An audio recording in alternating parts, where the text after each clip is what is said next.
सुगना उड़ी रे गईले ना सुना लागेला मोर पिंजरवा सुगना उड़ी रे गईले ना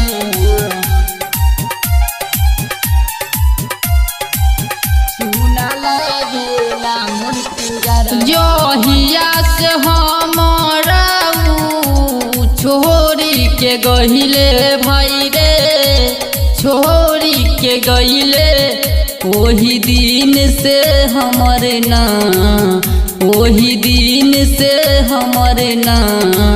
सुना लागेला मोर पिंजरवा सुगना उड़ी रे गईले ना सुना लागेला मोर पिंजरवा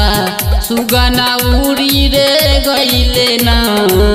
सुना लागेला मोर पिंजरवा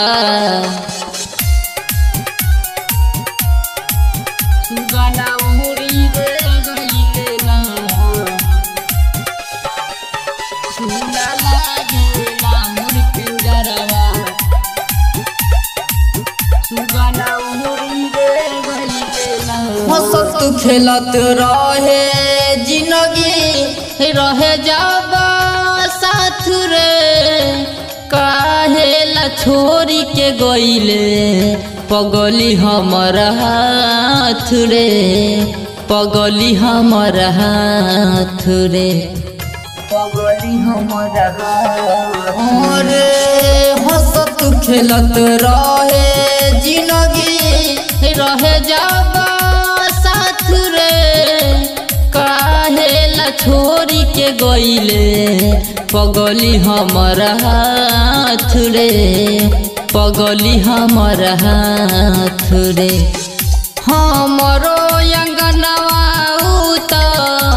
सुन के गईले भाई रे सुन के गईले हमारा छोड़ी के गईले ना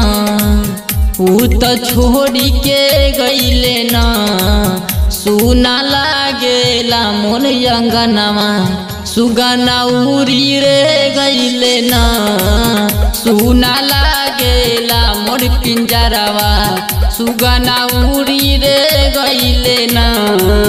सुना लागेला मोर अंगनवा सुगना उड़ी रे गईले ना सुना लागेला मोर पिंजरवा सुगना उड़ी रे गईले ना जब जब देखी हम रात या जोड़िया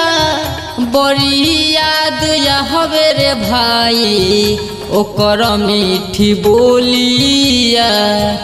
ओकर मीठी बोलिया ओकर मीठी बोलिया जब जब देखी हम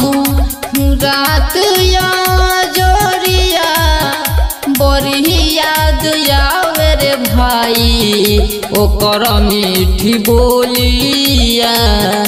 ओकर मीठी बोलिया रंजित दीवाना कोहे साच साच बतिया भाई रे साच साच बतिया ऊ भुलाइए के गेलौ ना ऊ भुलाइए रे गेलौ ना सुना लागेला मोर पिंजरवा सुगना उड़ी रे गईले ना सुना लागेला मोर पिंजरवा सुगना उड़ी रे गईले ना सुना लागेला मोर पिंजरवा। माँ सरस्वती रिकॉर्डिंग स्टूडियो भदई।